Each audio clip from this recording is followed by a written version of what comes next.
Welcome to the Women's Sanctuary, the podcast about tending the soul of women, sisterhood, and the rise of the sacred feminine. I'm your host, Arlia Hoffman. Welcome, everyone, back to the Women's Sanctuary. I'm your host, Arlia Hoffman, and I have a very special guest today. Her name is Jacqueline Gates, and we were trying to place how we first came to know of each other, and that was, I think it's about 7-ish years ago through a fantastic astrologer named Lisa Zimmerman and Soul Level Solutions. And we both commented on a post, and I went, oh, she lives near me. And she's very cool. I want to find out who she is. And so we've been acquainted on Facebook ever since. Jacqueline is a transformational coach, inspired by her devotion to Vesta and shaped by years of stagecraft as an actor. Jacqui's work shifts the home into a place of reinvention and manifesting, turning housework into home care and a practical expression of self-care, empowerment, and reinvention. Jacqui brings the authentic sparkle of the divine to the process of tending to the future through the tending of the home. She helps her clients meet the next greatest version of themselves and anchor that new self in the present through simple and practical home care rituals and processes. Jacqui, I don't know if you're aware of this, but the tagline for this show is Tending the Soul of Women. I love that. Yes, so we have a lot in common. Oh, yeah. So tell me how you came to Vesta, or how you got here. How I got here, it's so circuitous, right? So firstly, we sold up a 5-bedroomed home in South Africa down to 8 suitcases, took our 2 kids and came to the States, knowing one person on the entire continent. And that was my clean slate. That was when I realized the influence of lineage on home care, and the influence of everybody you know and have grown up with on who you show up as a woman and as a being. It gave me a permission slip to get really curious about who I am, or was back then at least, without any input from anybody other than my husband and my kids, because I've discovered, for example, when I had no style. I had been living in hand-me-downs, and I'd been actually living in the house my husband was born into. So when I was suddenly given permission to choose anything, I had no idea what I liked. I had no idea who Jacqui was, and I'd been wildly successful on stage before we left, and suddenly I was on a continent where nobody knew me. And it was just really, really weird. So there was this whole open sesame season on absolute reinvention. And that's what I did. So we fast forward a couple of nearly 8 years or so.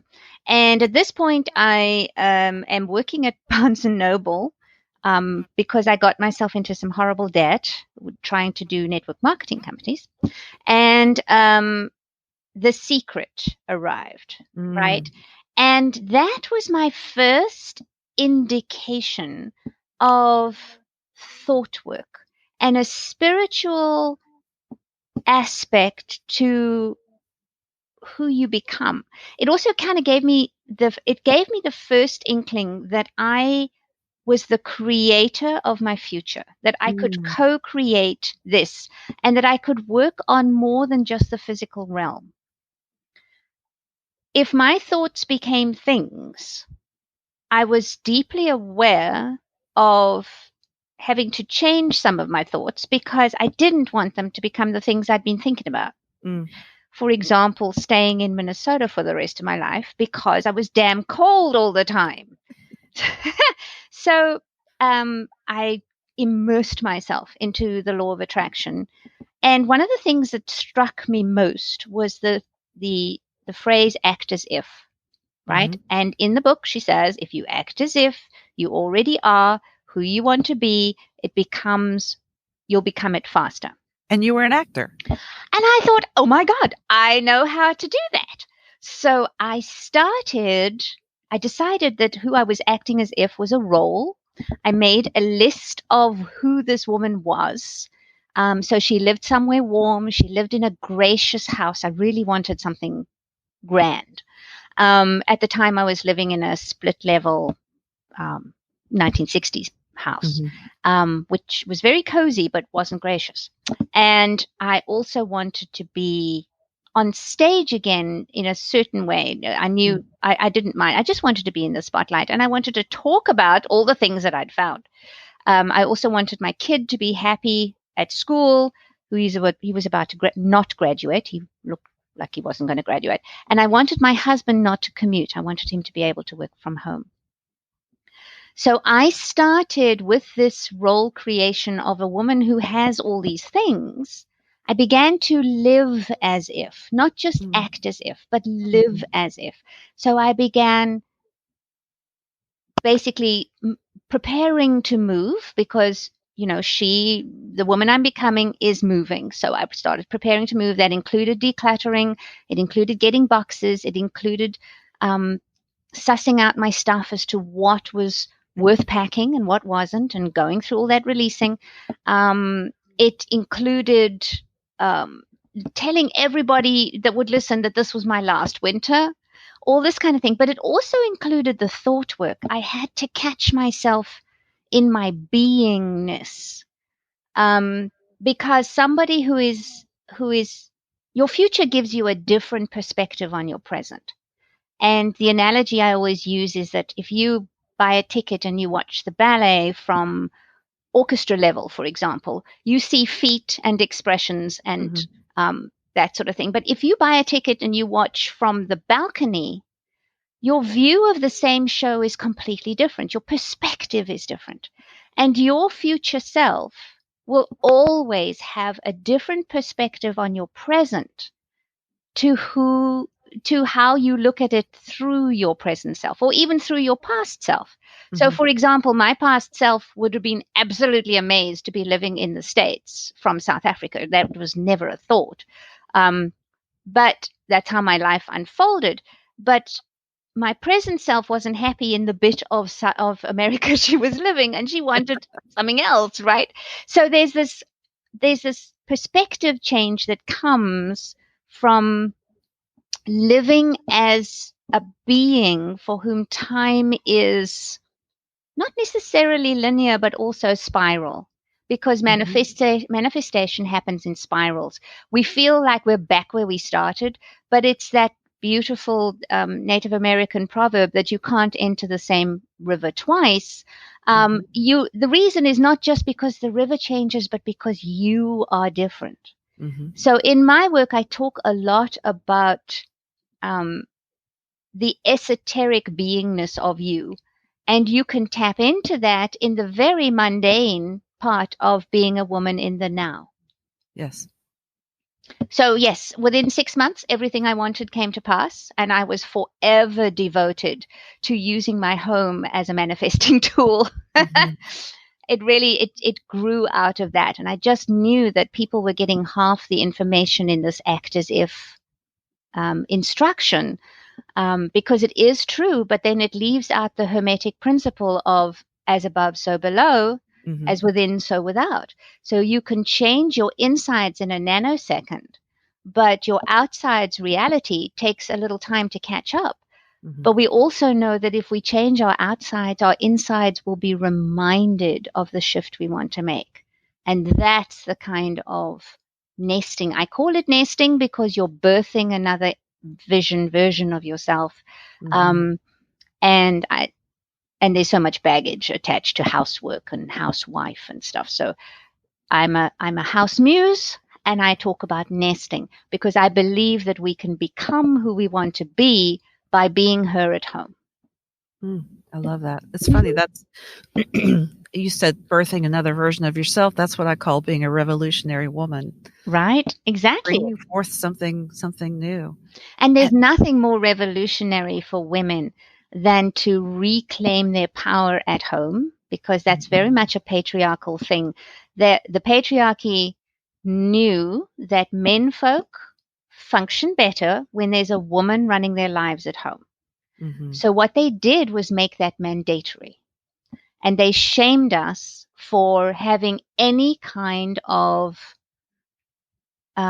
aspirations outside of the home, because it didn't suit them. Firstly, it gave them competition in an arena they felt they shouldn't have competition in. But secondly, because it takes the wifeliness away that they actually depend on. So, but for a woman to reclaim house care, housework, as part of her ritual magic, as a woman to reclaim her home as the setting stage for world domination, That's huge. That's huge. That is a revolution. And we need to make sure that my mission is to make that happen faster, so that this generation of women are modeling it for their daughters and sons, so that it changes our future. That's interesting. That is so interesting. In my own personal life, I was the devoted wife and mother and homemaker for 19 years. And when I divorced, I went to the other end of the spectrum. It's like, I don't want to cook because I don't have to. I cleaned, but I took pride in my own home. But the identification with tending the home completely went out the window, and it's taken me lots of years to get back to the place where I really think what sealed it was the pandemic. Here we are at home, and that really sealed the necessity and the beauty and the joy of tending the place I live. Yeah, I refer to it as tending, because I do think that we are nurturing a growing thing, a space, right? And it's a relationship. We are in relationship as beings. We are in relationship with every physical manifestation outside of our beingness, right? So bodies, wardrobe, the eyeliner you choose, the way you set up your home, the people you gather around you. All of these are orbits of influence for ourselves as a spiritual being. And so when I talk about tending, we know about tending to our children, tending to our plants, tending to our magic, right? We understand the deliberate and strategic and incremental little tasks that we put into the growth of this thing that we cherish. And that's why I talk about tending the home, because there's been decades of it being a chore. Housework is a weapon. Housework is punishment. How many of us grew up with housework as punishment, right? Yeah. And even when we excelled at it, we got a little pat on the head from the men or from anybody, say, "Oh, you're such a good little housewife," right? And there was never an acknowledgement. It's still unpaid labor. And so that is the acknowledgement of the fact that we are tending to and nurturing something of value. It changes everything. It changes how you sweep your floors. It changes how you dust. It changes how you do laundry. And it's that perspective, right? You're looking at the ballet of your life from a different viewpoint, a different seat. Yeah, it reminds me of the Buddhist concept of mindfulness. Chop wood, carry water. With every step you're mindful. With every sweep of the floor you're mindful. Right. And in voodoo traditions, in Shinto traditions, which is not ironically where Marie Kondo comes from, the tending to your floors is ritual magic. It is in my work, I teach it as sweeping out the debris of the previous day. In feng shui, dust is mental residue, right? So your dusting clears your mind. And then my animals are doing a lot of thinking. And they probably are, right? And so they are shedding previous selves left, right, and center. And we have to clear our previousness in theatrical terminology, because my life is all about theater. We clear the stage before we put a new production on. We don't just launch into guys and dolls on the set of Macbeth. It doesn't work. And yet we try and be different in an environment that has nothing to show us that we are different. And so I take the changes that we've made on the inside. I help my ladies. I call them ladies, but that's such a quaint term. But I help the women take the changes that they want, that they've made on the inside, imprint them on their homes so they're on the outsides, so their outsides remind their insides of who they're becoming. So what are some of the ways you teach women to do that? It starts with getting clear on your next self, like who you want to be next. How do you want to be next? I have 2 different ways in doing that. We have an interview process where you can actually scoot out to your timeline and interview her as a very important person. There's all sorts of lovely ways to do that. I also work on, for those who like the fantastic side of things, we delve into your alter ego. Because RuPaul, for example, one of my muses, he talked about gathering a squad of muses that embodied the frequency he wanted to live by. So, for example, weirdly, Monty Python, because of the irreverence, because of the middle finger to normality, right? And then also Dolly Parton, because of the hair and the shape and the brain underneath that hair. And then Cher for her agelessness. And Donna, no, what's her name? The leader of the Supremes. Her for her all-out showbiz star quality, right? Diana Ross is her name. So he, as a 12-year-old boy, curated these frequencies and started putting them together. And what we see as his glamazon persona, as her glamazon persona, is the amalgamation of those frequencies. So you could tap into the things that you admire most about the deity that you work with, the fact or fictional inspiration, the muses that you've curated. What do they bring? What is that frequency? And then you start imprinting it on your life. So, for example, one of the ladies that I'm working with in the Nest, she said she has decadence, indulgence, and luxury. Wow. So her decadence is, I gave her a recipe for sipping chocolate. And sipping chocolate's not the hot chocolate that your mother gave you. Sipping chocolate is about a third of a cup of what amounts to liquid chocolate. And it's slightly salty. It's not very sweet. It has smoky overtones. It's very decadent. And she makes that for herself every evening, and she sits and reads a chapter of her book while she sips that.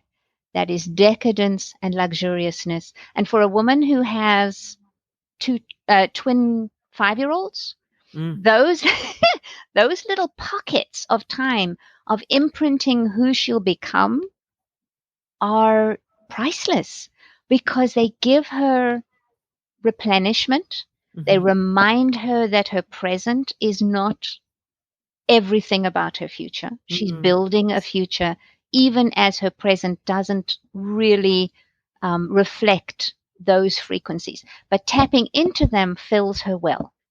And I'm all about well filling. I live by the mantra that you can't pour from an empty pitcher. We women run on fumes, and we take it as a badge of honor. It's particularly appropriate for women with small children. Right. And we're also getting to the point now where we're women sandwiched between youngsters that we're still nurturing and parents who are taking, it sounds awful, but taking time to pass. So we have to nurse them. We have to nurture them, almost midwife them through this. So we're the sandwich generation where we have two sets of beloved people that require our attention. And this is, we have a chronic exhaustion level amongst women, a chronic stress level, and we are also shamed. Not everybody, and it's getting so much better, but it used to be shameful to take time for yourself. Selfishness was a sin, right? We are so much better at it now, but it's still not commonplace. And I'm all about filling your well first so that you have enough to give to everybody who needs it.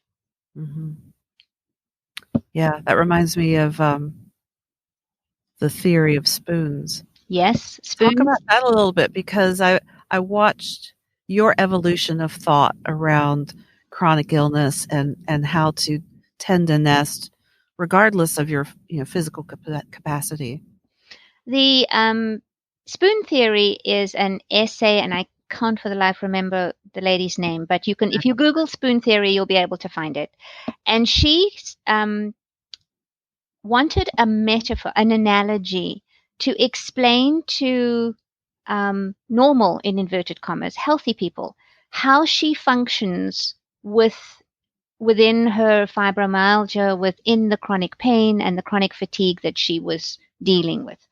And spoon theory is about, you start a number of days with X many spoons. We'll say 12 spoons. You've got 12 spoons. A normal person has 12 spoons. And every single action you take takes a spoon, right? She could wake up, for example, on a day where she only has 5 spoons because she's in so much pain, so tired, and she still has to do, like, get a job, do her job. But cleaning her teeth takes a spoon. Deciding what to wear takes a spoon. Getting up and feeding herself takes a spoon. So she ends up, before she's even left the house to go to the office, she's running on fumes. And there's another theory that I also love that is less to do with chronic pain and more to do with the mental side. And it's called match theory, where if you're given a box of matches, and every time you have to step up for something, you burn a match. Every time you have to, if you're treading on eggshells around a partner, you're burning matches all the time. If you're coping with a 5-year-old who has tantrums, that's a match every time. It's not necessarily physical capacity, which is what spoons tends to be. It has to do with mental stress. Both of those indicate that there is not enough attention on replenishment for women, self-replenishment, because when we do it, we are shamed for being selfish, and martyrdom has a kind of badge of honor.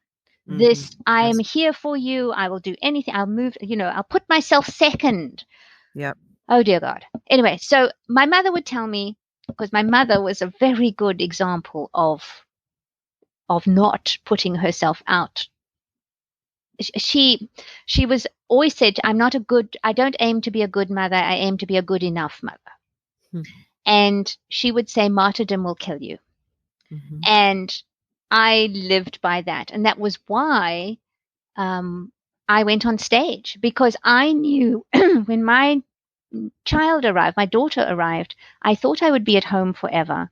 And within the first year of her life, I knew that a part of me was dying. And it was that part that loves being in the spotlight, that loves becoming just Jacqueline on stage, not somebody's mom, somebody's wife. I needed that identity of myself. And so I decided to audition for a show, and I actually gave birth to my daughter 10 days before we opened. Wow. But incredible. But what it meant was I had to get super organized. I had to get super strategic, because my mom-in-law said she was totally fine to look after the baby for me for the run of 20 performances, but she wanted me to be able to hand her over with everything done. She had to be fed and dressed and diapered and ready for bed and that kind of thing. So I had to get super strategic about my home care. And this was the prelude to living as if, right? Because I had to set up my home to reflect somebody and support somebody who left every night at 6 p.m. to go to the opera house, right? And so when I heard about acting as if, I knew 20 years later, I knew how to do this. I knew how to bring my home into alignment with the self-development that was so important to me. And so now it doesn't matter whether my clients come to me with a big corporate promotion that they're after, or if they want to find a lover, or if they want to find out who they are post-divorce, or if they just want to find some sanity when the children and COVID and everything's going nuts around them. It doesn't really matter. There's always your next self and how to get to her from where you are now and bring your house along with it. Love it. Love it. You mentioned the nest, and I want to get to that eventually, but I also would like to hear about Vesta and how Vesta plays into all of this. Who is Vesta? Vesta is the goddess of the hearth. She is the goddess of the hearth. She was the main religion for ancient Rome. For the longest time, I referred to myself as the goddess known as Jacqui, right? And I was still talking about house care. And one of my goddess friends mentioned that there was a goddess of the house, goddess of the home. And that blew my mind because it's a very non-patriarchal thing, right? To have a goddess of the hearth. So I investigated and I found out about Hestia, who is the Greek version. But the Romans appropriated her the way they appropriated everything. And she became Vesta, but Hestia never had the central role that Vesta had. Vesta, the myth of Vesta is that both Apollo and Neptune wanted to marry her. She's the daughter of Saturn, the daughter of Zeus. She's both firstborn and lastborn because, he swallowed all his kids and then vomited them up, and there's this whole myth. Anywho, so she is unusual in that she's both ends of the spectrum, which is kind of relates back to us as mothers, right? We are at the beginning of our kids' lives and we're at the end of our parents' lives and we're in the middle. So Vesta herself couldn't be bothered. And I love this because it's like it's feminism in a nutshell. She couldn't be bothered to be a pawn in the war between the war for her hand between Apollo and Neptune. So she went to her brother, Jupiter, and said, how about if I don't marry either of them and I just look after my house, which is what I really want. And in exchange, I'll look after your house and then we won't have any problem. But it's my house, but I'll look after you. And he went, that was a brilliant idea. So she became the goddess of the hearth. What I love about the hearth term is that, and I teach this in my Vesta program, is that the Roman word for hearth is focus. Wow. And when our focus is on the building of a home that supports the beings that live in it, it ripples out into the community, into the city, into the country, into the world, right? And there are many studies that will tell you a fractured home leads to a fractured community.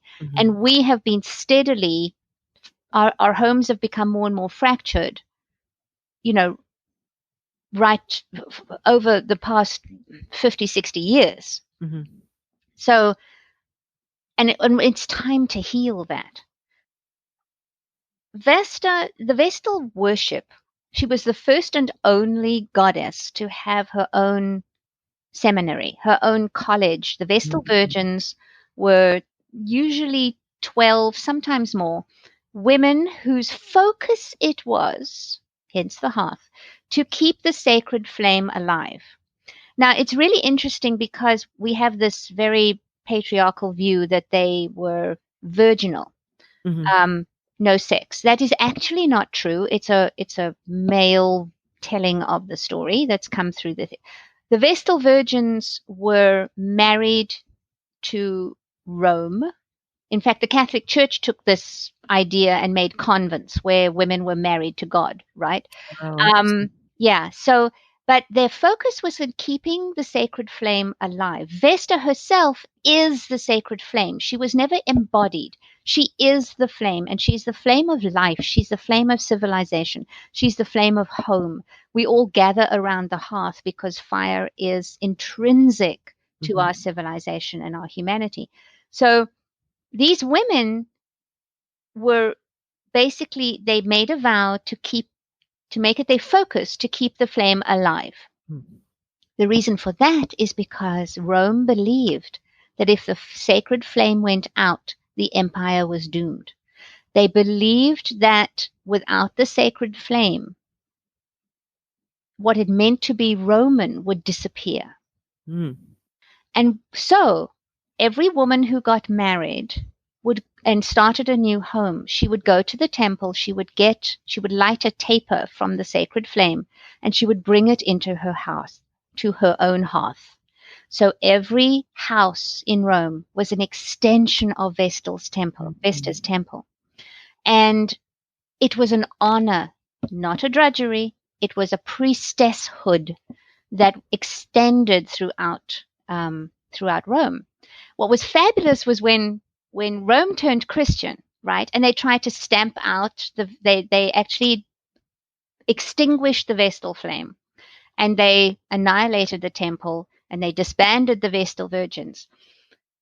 For another 100 years, they could not remove the Vestal worship in each house, because every woman, when they came to the house and they'd say, "Is that a Vestal flame?" She'd go, "No, it's just an oil lamp." Of course not. No, it's just an oil lamp. It's very subversive, and it's very feminist, because it links into the witches.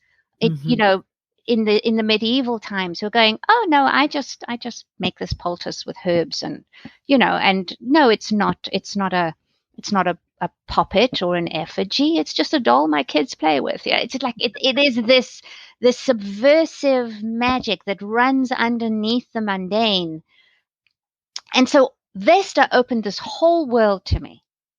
As I got closer and closer to her, I got more and more in collaboration. And Vesta's all about collaboration. There's no domination. There's no hierarchy. She collaborates. And I love this idea of collaboration amongst women, between you and your stuff, you and your home, you and other beings.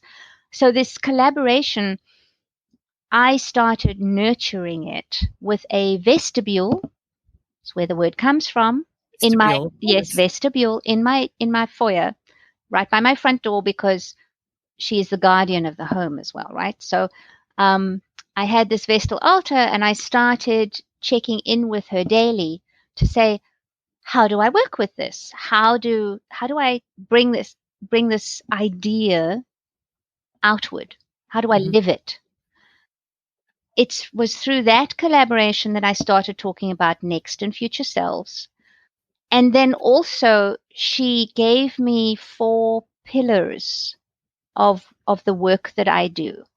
And the first is sacred self-ownership, which is this rebellious woman that you're talking about, right? Because you own yourself, and you're going, I don't care what you say. I don't care about your rules. I'm going to live according to my own self. Lavish Focus was the final one. And there's 2 others.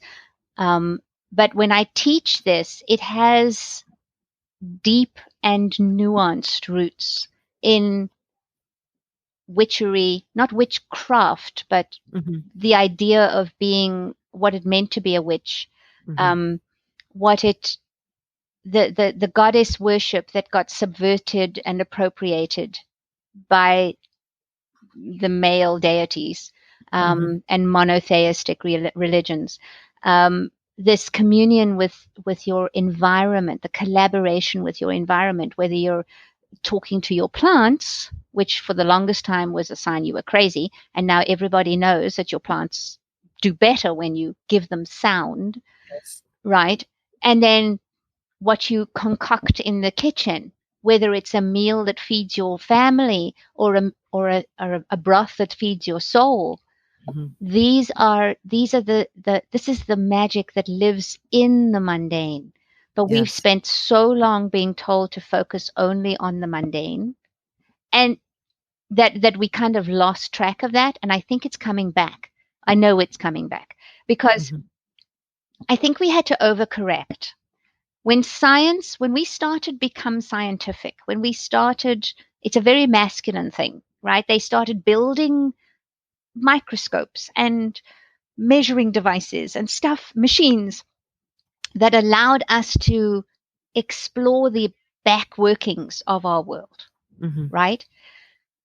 We got very aware of the atoms and the microcosms and the ecocultures and all these very tangible workings of our world. We overcorrected to think that was Mm-hmm. all that there is. Whereas before, we always knew of the magic. We didn't actually understand how it worked, Right. a lot of us, but we did know that at a certain time of the year, the sun would rise and we could make a stone monument to catch that moment. Mm-hmm. And that's Stonehenge, right? You've got these Mm-hmm. monuments around the world that show that even without having the scientific explanation for things, we were working with the magic of our planet. And I think we are now getting to, especially in the age of Aquarius, we're allowing for the and. We don't Mm. have to be magical or mundane. We are magical and mundane. There is magic in the mundane, and magic and the mundane can be magical for us. Absolutely. Absolutely. It reminds me of so many, you're weaving together so many ideas I've had about the sacred and the profane and the sacredness of every moment and everything and the relationship with everything. Mm-hmm. And it's so multi-textural and multi-nuanced. And the beautiful thing about humanity, again, it depends which seat of the theater you're sitting in, because you will have a different experience of the same topic as I will. And the gloriousness of having come through this very masculine energy of science is that you and I can sit in other parts of the okay, so we're in the same state at least, but we could sit and talk to somebody in a different country Yes. and find communion and collaboration on these ideas. And I think that's what we're going to see. There's going to be an honoring of all paths. We are in the death throes at the moment of the way that was. And Yes. those who believe that they can't function in any different way are screaming and making laws and having hysterics and causing fear. But it's the natural order of things. We cannot stay the same or we will stagnate and die. This is growth, as uncomfortable and horrible and ghastly and anxiety ridden as it feels. This is our evolution. This is us breaking out of the cocoon. This is us shedding skins so that we can become more of everything we are. I love that metaphor of shedding skins because that everybody's experiencing that now. And it depends on the level to which you resist or embrace that, or get creative or dig in your heels. Exactly. And it's we start at home, yeah, because home is where we have usually have the most control. We start with our wardrobes, what we dress. We start with how we eat and how we tend to ourselves, whether we have ritual baths or whether we just jump into the shower and jump out again.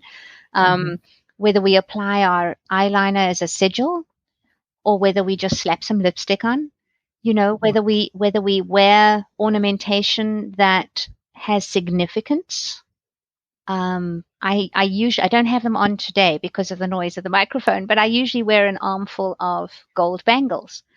And I can't tell you how many shamanic journeys that other people have taken on my behalf, and they've seen those across many of my lives.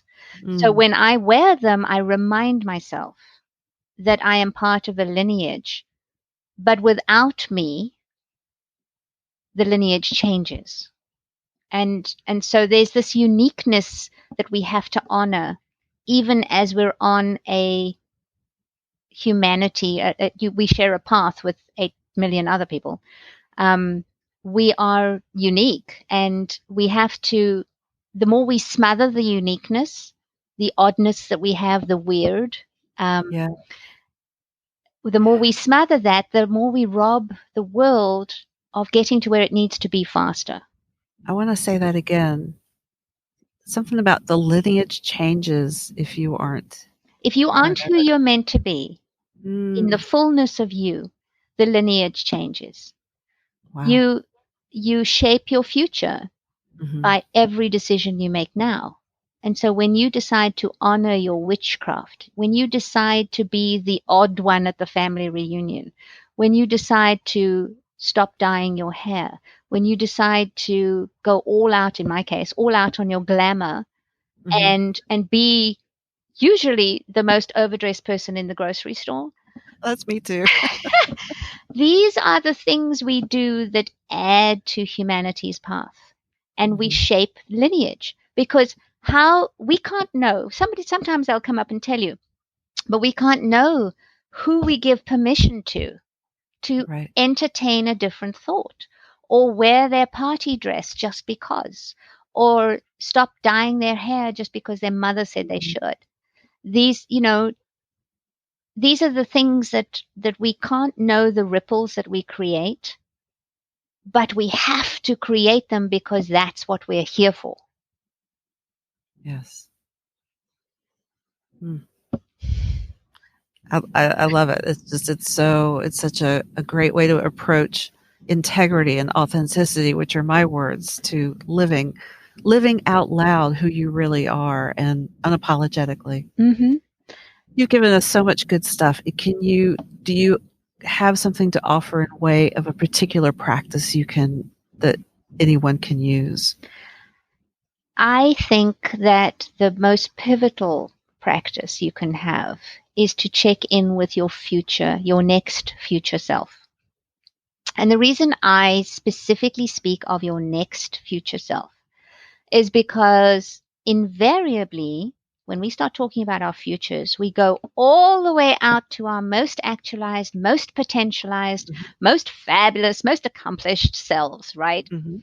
And I have this quote by Leonardo DiCaprio that I absolutely adore. And he says, every next level of your life will demand a different you. Now, in theatrical terms, because obviously everything is in theatrical terms, where we are now is Act 1, Scene 1. Where we want to be is the grand finale, show-stopping moment where everybody leaps to their feet, right?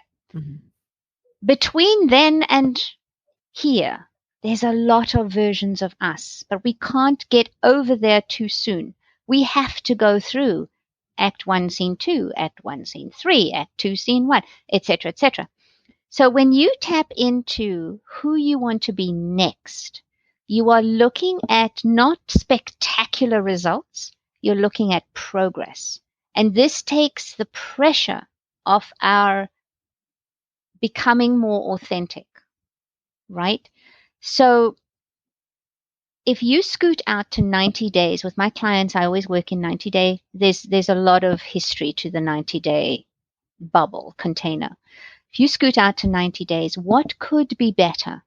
What would you like to be experiencing? How would you like to have seen betterment, improvement, more you in your space? So, for example, could you be dressing slightly differently? Could you be eating slightly differently? Could you have established and feel secure in a new ritual that supports your day? Or perhaps you feel that you've tapped into the new moon and you make a practice of showing up for each new moon with ritual and candle and wishes, right? So you tap out, you go out to that, and you reverse engineer to your present what you can do now with what you have that will help you experience what you would rather be experiencing. So that's my question, and I offer it as a tool and a potent exploration.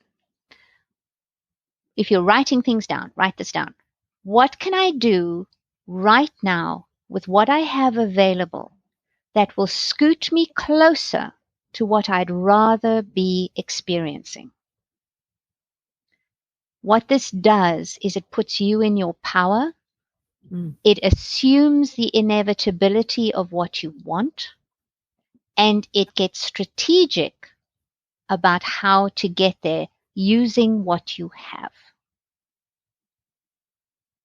And if you want to play with this further, one-on-one, I am available for that. And may I invite them to the nest? Please talk about the nest. On Facebook, I have a super secret Facebook group called The Nest. Again, The Nest is chosen, the name is chosen deliberately because it's an incubating space. It is a place where you can hatch your next self, right? And you can shape your environment. At the moment, we're doing a series called The Art of Becoming. Started off with a free class that I have available in there, which is the art of becoming, just generally becoming you, the art of becoming you. And then we're going into more aspects of that. At the moment, we're doing the art of becoming decluttered, which has so much more to do with who you're showing up as than it has with your stuff. Because when we talk about decluttering, everybody says, oh yeah, release everything. And I'm going, yeah, but who are you going to be when that stuff's gone?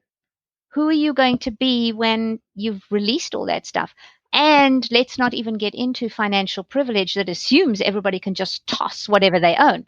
Right. So there's my feminist stuff, right? But there's all these nuances. And then we're going to talk about the art of becoming sacred, which is finding the magic in the mundane. The art of becoming organized, because we have to, as women, we have so many balls in the air. We have to be organized. The art of becoming fabulous, because I think we should all just dress in ways that make it a party every day. It's not for everyone, but then, not every part of all of us is for everyone. We all get to take what resonates and leave what doesn't. And so you are all invited to the nest. You can go through Arlia. You can send me a message on Facebook. I'm Jacqueline Gates. Just let me know that you want to be in there and how you heard about it, and I will happily fling the secret door open for you. Perfect. So you said people can find you on Facebook. Yes. Ask about the nest. How else can they contact you? I have a website that has just been refurbished, and a new email series, because I believe your inboxes are sacred places, and I really wanted to get clear about what I was going to gift you in them. So you can go to Jacqueline-Gates.com. There's an opt-in page, an opt-in thing there, and you will be the first. You get first dibs on the stuff that I am teaching, and also the stuff that I don't teach anywhere else. Because there's things that I want to pass on to the ladies in my life that are not for public viewing. As I've been more and more on Facebook, I've realized that there are things that need to be shared more intimately. And that's why my whole mailing list thing had to change and be far more sacred and intentional. So you have those two options. The widely useful disseminated stuff is on Facebook. The other stuff is in your inbox. There are two separate vibrations, shall we say, of communication. And it's the difference between being at a party and sitting down one-on-one like this and having an intimate conversation. That's how I see email, and that's how I see Facebook. So you have both options, and I would love to see you wherever part of my world that you would like to show up in. Perfect. I would highly recommend working with Jacqueline Gates. I mean, she just has such beauty and brings such beauty and sacredness to the work to the parts of our lives that we have not seen as sacred before.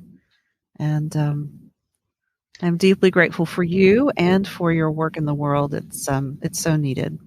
Thank you, and thank you for the honor of this invitation. I'm delighted to have been able to spend time with you and everyone who listens to you. Yes, me too. All right. Well, thank you so much, Jacqueline. For me and Jacqueline, I want to thank you for being here on the Women's Sanctuary. And you can feel free to listen to our other episodes. You can find us on Spotify, Spreaker, Apple Podcasts, wherever you listen. You can also check out the website, thewomenssanctuary.com, for more information about me and for details about Jacqueline and our other guests that we've had on our podcast pages. So thank you very much, and we will see you again here on the Women's Sanctuary.